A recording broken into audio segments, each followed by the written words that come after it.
Good morning students. आज हम पढ़ने जा रहे हैं मैथ्स का सेकंड लेसन बहुपद। तो सबसे पहले बहुपद की परिभाषा कि बहुपद क्या होते हैं। ऐसे बीजीय व्यंजक जिनमें चर की घात शून्येतर पूर्णांक होती है बहुपद कहलाते हैं। अर्थात बहुपद के लिए हमें बीजीय व्यंजक लिखने पड़ेंगे। बीजीय व्यंजक क्या होते हैं? जिसमें चर और अचर दोनों सम्मिलित होते हैं, ऐसे व्यंजक बीजीय व्यंजक कहलाते हैं। जैसे 2x, तो इसमें 2 एक अचर है और x एक चर है, और x की पावर कितनी है? 1। जहां पे पावर कुछ नहीं होती है वहां पे कितनी बोली जाती है? 1। तो ये एक बीजीय व्यंजक है। आप अन्य उदाहरण ले सकते हैं 5x² - 3y + 10। तो इसमें हम देख पा रहे हैं इसमें और भी ज्यादा चीजें हैं। फर्स्ट ऑफ ऑल, जैसे यहाँ पर कितने पद थे? 1। यहाँ पे कितने पद हैं? 3। 1, 2 और 3। इसमें कितने चर हैं? 2, x एंड y। और साथ ही x की घात कितनी है? 2 और y की घात कितनी है? 1। तो इसलिए ये भी जो घात है वो शून्येतर पूर्णांक। शून्येतर पूर्णांक माने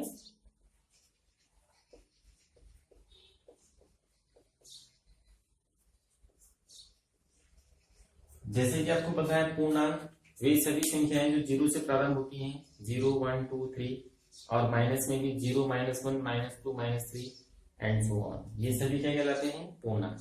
हमने कहा शून्येतर पूर्णांक, तो शून्येतर पूर्णांक माने शून्य से ऊपर की ओर 1, 2, 3 दैट आर कॉल्ड शून्येतर पूर्णांक। तो ऐसे सभी व्यंजक जिनमें चर की घात शून्येतर पूर्णांक होती है क्या कहलाते हैं? बहुपद कहलाते हैं। तो पहले वाले एग्जांपल में चर की घात 1 है, दूसरे एग्जांपल में 2 चर है हमारे पास। चर 2 भी हो सकते हैं, 3 भी हो सकते हैं, कितने भी हो सकते हैं। तो उसमें घात 2 है और 1, तो ये शून्येतर पूर्णांक है, तो ये भी एक बहुपद है।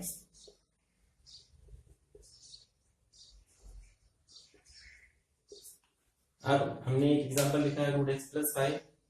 तो x के ऊपर रूट लगा हुआ है, जैसे कि आपको जानकारी है इस वर्गमूल के चिन्ह का अभिप्राय होता है 1/2 घात। अगर किसी भी संख्या के ऊपर या किसी भी पद के ऊपर वर्गमूल लगा है तो उसका अभिप्राय है कि उसकी घात 1/2 है। तो ये एक पूर्णांक नहीं है, तो इसलिए ये वाला बहुपद ये वाले व्यंजक की बहुपद नहीं है। तो इसी प्रकार से अगर कहीं पे लिखा है 2/x + 3, तो अब मैं इस 2/x + 3 को देखूं तो 2 × x⁻⁻1 + 3। क्योंकि बहुपदों के लिखने का एक नियम ये भी है कि कोई भी चर हर में नहीं होगा। तो ये चर हर में है, तो इसलिए पहले इसको चेक करने से पहले कि ये बहुपद है या नहीं, हमें उस चर को अंश में लिखना होगा। और ये हम पहले से जानते हैं घातांकों के नियम से, जो हमने छोटी कक्षाओं में पढ़े होंगे, कि जब किसी पद को हर से अंश में ले जाया जाता है तो उसके घात का चिन्ह बदल जाता है। तो जब ये हर में था तो इसकी घात कितनी है? 1। अब ये अंश में आ गया, इसकी घात कितनी हो गई? -1। तो चूंकि -1 आया तो -1 भी एक शून्येतर पूर्णांक नहीं है, तो अतः ये भी बहुपद नहीं है। तो अभी हमको बहुपदों के विषय में अगर ज्यादा जानकारी चाहिए तो हम कक्षा 9 का जो सेकंड लेसन उसको पढ़ेंगे और वहां से हमारे बहुपद क्लियर हो जाएंगे। अब हम आगे बढ़ते हैं।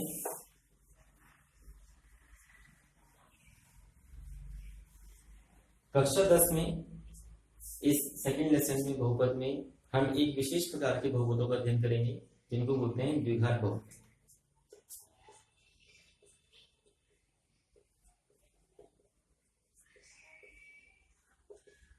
जैसे कि नाम से आपको बोध हो रहा होगा, द्विघात एक संख्यात्मक मान है जिसका अर्थ है 2। अब बहुपद हमने अभी पढ़ लिया बहुपद क्या होता है, तो इसकी परिभाषा क्या है जी? ऐसे बहुपद जिनका घातांक 2 है अथवा 2 होता है। जैसे आपने कुछ नहीं करना है, आपने जो भी बहुपद आपने मन में सोचा है उसको लिख देंगे, लेकिन x की पावर कितनी लिखेंगे? 2 लिखेंगे। जैसे 2x² + 3, 3y² - 4, 3x + 4y² + 10 = +10। तो इन सभी बहुपदों में हम देखें चर की घात, यहाँ पे चर कौन है? x, उसकी घात 2 है। यहाँ पे चर कौन है, y, उसकी घात भी 2 है। यहाँ पे दो लोग चर हैं, x और y की घात 2 है, x की घात 1 है, तो चर की अधिकतम घात कितनी है, 2। लेकिन इस कक्षा में जिस हम बहुपद को पढ़ेंगे उस बहुपदों में केवल चर में जो चर होंगे वो चर एक ही प्रकार के होंगे, या तो x होंगे, या तो y होंगे, या तो कोई अदर होगा, एक से ज्यादा चर उपस्थित नहीं होंगे। तो इसलिए अभी हमको मानक रूप चाहिए। मानक रूप माने स्टैंडर्ड फॉर्म। किसी भी चीज को जब हम पढ़ते हैं तो उसकी परिभाषा से हमारे मन में कुछ नए विचार उत्पन्न हो सकते हैं। जैसे मैंने बोला बहुपद, तो ऐसे बहुपद जिनका घातांक 2 है, तो ये चीजें हैं, ये भी चीज है। अब किसी के मन में ये भी आएगा तो इसके भी तो घातांक 2 है, तो हम इसको कैसे मना करेंगे कि बहुपद नहीं है या द्विघात बहुपद नहीं है, ये भी एक द्विघात बहुपद है। लेकिन जो हम पढ़ने, जो जिन द्विघात बहुपदों का हमको अध्ययन करना है उनमें 2 चर नहीं होने चाहिए, उनमें केवल 1 चर होना चाहिए। तो इस विवाद से बचने के लिए हम पहले मानक रूप लिखेंगे। मानक रूप एक ऐसी संख्या, ऐसा पद, ऐसा व्यंजन होता है जो उस ग्रुप में आने वाले, उस समूह में आने वाले सभी व्यंजनों का प्रतिनिधित्व करता है। जैसे ax² + bx + c = 0। तो इस पाठ में, इस चैप्टर में आप जितने भी द्विघात बहुपद पढ़ेंगे उनका रूप ax² + bx + c के जैसा होना चाहिए। अर्थात जैसे मैं इसको देखूं तो क्या ये इस रूप में है, तो 2x² + 3, तो हम देख पा रहे होंगे कि 2x² की तुलना हो जाएगी ax² से, तो माने इतना ये सही है। 3 की तुलना हो जाएगी c से, क्योंकि इसमें चर नहीं है, ये कांस्टेंट पद है, इसमें भी चर नहीं है, ये भी कांस्टेंट पद है, तो c से हो जाएगी। लेकिन इसमें b वाला टर्म नहीं है, तो प्राथमिक दृष्टिकोण से हमको लगेगा कि ये द्विघात बहुपद इस मानक रूप का पालन नहीं कर रहा है। लेकिन अगर हमें किसी बहुपद को द्विघात बहुपद के मानक रूप से कंपेयर करना है तो हमारे लिए केवल प्रतिबंध ये होना चाहिए कि घातांक 2 है कि नहीं। तो यहाँ पे घातांक 2 है, 2 से बड़ा कोई घातांक तो नहीं है, तो इसलिए ये भी एक द्विघात बहुपद है। रही बात मानक रूप की, तो इसको मैं मानक रूप में परिवर्तित कर सकता हूँ। जो पद है पहले उसको लिखा, अब ये bx वाला यहाँ पे नहीं है, तो b का शून्यांक 0 मानते हुए और ये मैंने लिख लिया। तो अब ये आपका जो बहुपद था 2x² + 3, इसको मैंने 2x² + 0x + 3 लिखा। 0 लिखने पर x 0 = 0, तो ये पद ऐसे ही समाप्त हो गया। इन 3 लोगों का वैल्यू वही है जो इन 2 लोगों की है। तो द्विघात बहुपद के मानक रूप ax² + bx + c को भी हमें ध्यान में रखना है, और उसके बाद हम अपने द्विघात बहुपद में अध्ययन को आगे बढ़ाएंगे। तो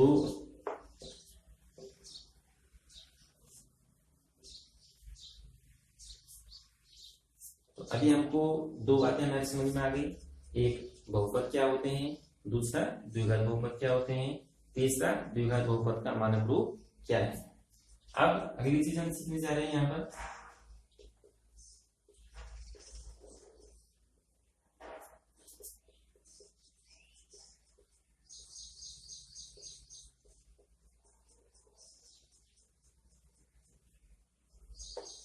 द्विघात बहुपद के गुणनखंड।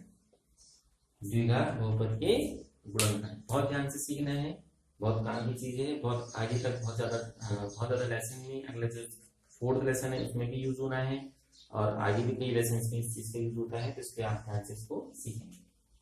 तो सबसे पहले इसमें नया शब्द आया गुणनखंड। गुणनखंड जैसे हम शब्द से देख रहे हैं, गुणन और खंड। खंड माने टुकड़े, गुणन माने मल्टीप्लाई। जैसे 15 है तो 15 के ऐसे टुकड़े करो जिनको मल्टीप्लाई करके 15 आ जाए, तो 3 × 5 = 15। आपके मन में कुछ और है, आप वो भी लिख सकते हैं। 8 लिखा मैंने, 8 कैसे टुकड़े करो जिनको मल्टीप्लाई करके 8 आ जाए, 4 × 2 = 8। आप 2 × 2 × 2 भी ले सकते हैं। तो गुणनखंड अर्थात किसी व्यंजन के, किसी पद के ऐसे खंड करना जिनको गुणा करके वापस वही पद प्राप्त हो जाए, गुणनखंड कहलाते हैं। तो अभी हम लिख रहे हैं द्विघात बहुपद के गुणनखंड। तो जैसे हमारा द्विघात बहुपद है 2x² + 3x + 1 = 0। तो अब मुझे इस द्विघात बहुपद के गुणनखंड करने हैं, तो मुझे इस द्विघात बहुपद को ऐसे पदों में लिखना होगा जिनको मल्टीप्लाई करके वापस यही आ जाए। तो इससे पहले मुझे, जैसे हमने संख्याओं का गुणनखंड सीखा, ऐसे बहुपदों का गुणनखंड सीखेंगे। जैसे कोई आपके पास बहुपद है 3x², तो इसके गुणनखंड क्या होंगे? 3 इंटू एक्स। आपके पास है 4x, इसके गुणनखंड होंगे 4 इंटू एक्स, या आप 4 के भी गुणनखंड कर दीजिए, तो इसको बोलते हैं बहुपदों का गुणनखंड। तो ये एक पदीय बहुपद है, इसमें एक पद है, ये ऐसे हो गया, इसमें भी एक ही पद है, ये ऐसे हो गया। लेकिन जो द्विपदीय बहुपद होंगे जैसे 2x² प्लस 4, अब इसके गुणनखंड कैसे करेंगे? तो इसके गुणनखंड बहुत आसानी से हम देख पा रहे हैं कि इसमें दो पद हैं, पहला पद 2x² है, दूसरा पद 4 है। तो हमने यहाँ पर इन दोनों एग्जाम्पल के माध्यम से सीखा कि एक पदीय बहुपद का गुणनखंड कैसे करते हैं। तो एक पदीय बहुपद का गुणनखंड ऐसे हो गया, तो ये भी एक पदीय है और ये भी एक पदीय है, दोनों एक साथ दिख रहे हैं, तो ये द्विपदीय है। तो पहले आप पहले वाले पद का गुणनखंड कर दीजिए 2 इंटू एक्स, फिर दूसरे पद का गुणनखंड कर दीजिए 2 इंटू 2। अब इन दोनों गुणनखंडों में जो गुणनखंड उभयनिष्ठ हैं उनको आप गोले बना दीजिए, ये गोला बन गया। अब कोई और तो नहीं है दोनों में से साथ, तो अब जिन पे गोला बन गया उसको बाहर लिख दिया। यहाँ से क्या बचा? x इंटू एक्स, यहाँ से क्या बचा? 2, फाइनली x² प्लस 2। तो इस प्रकार से हमें इस 2x² प्लस 4 की भी गुणनखंड प्राप्त हो गए। आप चेक कर सकते हैं, आप इसको वापस मल्टीप्लाई कर दीजिए अंदर, तो 2x², 2 2 जा 4, तो 2x² प्लस 4 आ जाएगा। तो अर्थात गुणनखंड बहुपदों में, तो बहुपदों में गुणनखंड अर्थात किसी बहुपद को ऐसे पदों में लिखना जिनको मल्टीप्लाई करके वापस वही बहुपद आ जाए। तो एक घातीय वालों में सरल होता है, एक पदीय वालों में जिनमें सिंगल टर्म्स होते हैं। जो दो टर्म्स वाले हैं, दो टर्म्स वाले में हमने इनको पहले एक पद को लिया, उसको खोला, फिर दूसरे पद को खोला, फिर दोनों में जो एग्जिस्ट था उसको बाहर लिखा, और इस प्रकार से हमने इसको कर लिया। अब हमारे पास है 3 पद वाला। यहाँ पे कितने पद हैं आप देख पा रहे होंगे? 1, 2 और 3। तो और ऊपर से द्विघात बहुपद है। तो इसके लिए हमको एक तकनीक का प्रयोग करते हैं, जिस तकनीक का नाम है मध्य पद विभाजन विधि। तो द्विघात बहुपद की गुणनखंड करने के लिए हमें तकनीक का प्रयोग करना है जिसका नाम है मध्य पद विभाजन विधि। तो मध्य पद विभाजन विधि से गुणनखंड करने से पहले आपको कुछ कैलकुलेशन अपने दिमाग में करनी होगी, और उस कैलकुलेशन के आधार पर ही आप इस गुणनखंड को आसानी से कर पाएंगे। तो कैलकुलेशन क्या है?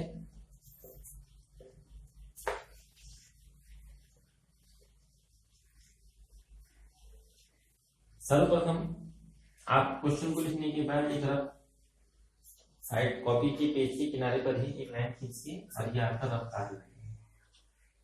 तो सबसे पहले आप इसका मानक रूप लिखिए, ax² plus bx plus c equal to 0। अब इस मानक रूप की तुलना दिए गए प्रश्न से कीजिए, या दिए गए प्रश्न की तुलना मानक रूप से कीजिए, जैसे भी आपको ठीक लगे। तो ये 2x² की तुलना ax² से करनी है, a की वैल्यू आपकी 2 आ जाएगी। bx की तुलना 3x से करनी है, तो b की वैल्यू आपकी 3 आ जाएगी। और c की तुलना आपने 1 से करनी है, तो c की वैल्यू आपकी 1 आ गई। अब दूसरा कार्य करना है a इंटू सी। तो a इंटू सी आपने किया, तो a की जगह में 2 है और c की जगह में 1 है, तो 2 1 जा 2। ठीक हो गया। इतना करने के बाद आपने इस अंतिम पद के चिन्ह को देखना है। तो अंतिम पद का चिन्ह कौन है?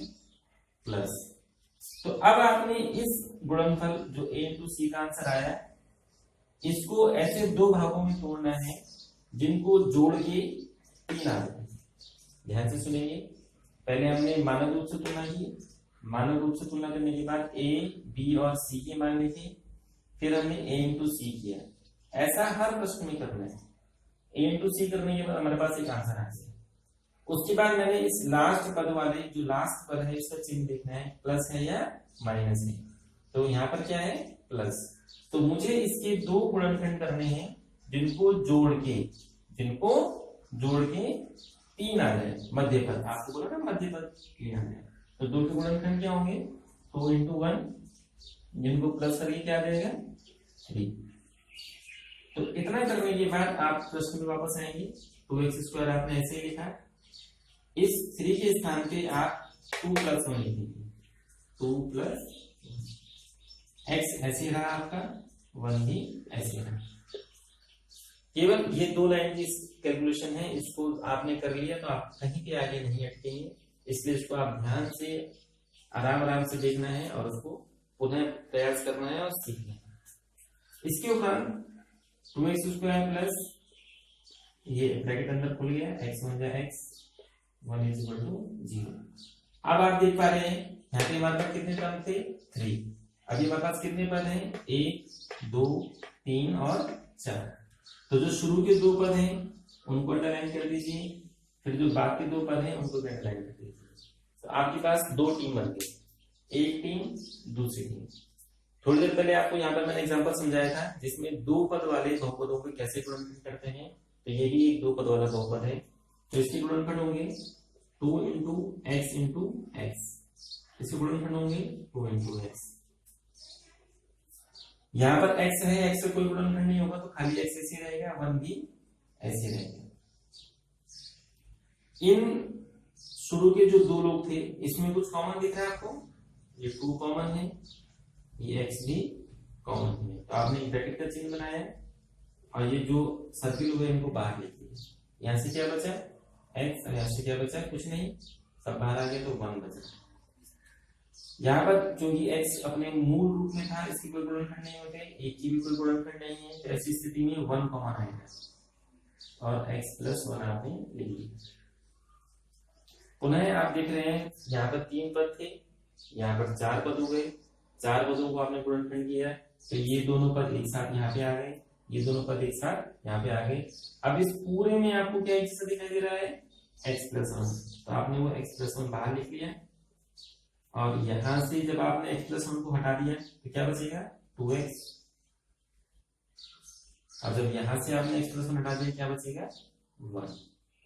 इस प्रकार से हमने इस द्विघात बहुपद के गुणनखंड कर लिए। आपने ये गुणनखंड कक्षा 9 में भी सीखे हैं, आपने यही गुणनखंड कक्षा 6, 7 और 8 में भी सीखे हैं, लेकिन फिर भी आपको समस्या आ रही है, आप पूरे वीडियो को ध्यान से देखिए और ऐसे कुछ प्रश्न अपने पास से देखकर उनको हल करने का प्रयास कीजिए।